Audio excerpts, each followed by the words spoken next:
რეგიონში გადმოვინაცვლოთ სამხრეთ კავკასიაში, სომხეთი და აზერბაიჯანი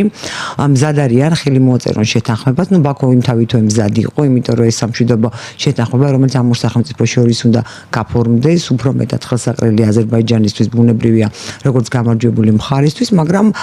სომხეთის პირველმა პირმაც განაცხადა პაშინიანმა, რომ ისინი მზად არიან ხელმოსაწერად და ბაქო ელოდება ერევნისგან საკონსტიტუციო ცვლილებას, რომელიც შეეხება ყარაბაღს და რომელიც სათუოს აღარ გახდის უკვე სომხეთის კონსტიტუციით აზერბაიჯანის ტერიტორიულ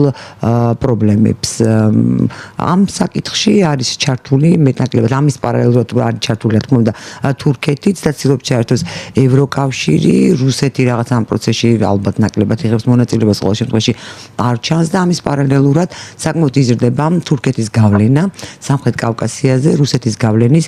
შემცირების პროპორციულად და როგორც ჩანს ევროკავშირიც აქტიურად ცდილობს რაღაცა გავლენებს თურქეთზე, თუმცა ერთი მხრივ იქ აგზავნის თავის წარმომადგენელს სამხრეთ კავკასიაში და რომელიც ერდოღანს ესაუბრება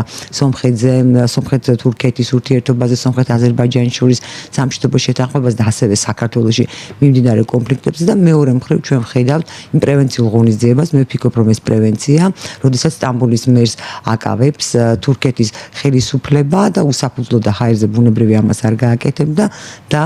ამას აქვს თავისი გარკვეული მიზანი და თუ გავითვალისწინებთ რომ სტამბოლის მერი არის პროდასავლურად მოაზრებული ძალა თურქეთში რაღაცა ისევ ორმაგი თამაშს ვხედავთ ხო ერთი მხრივ ევროკავშირი ერდოღანს სთავაზობს თქვათ აი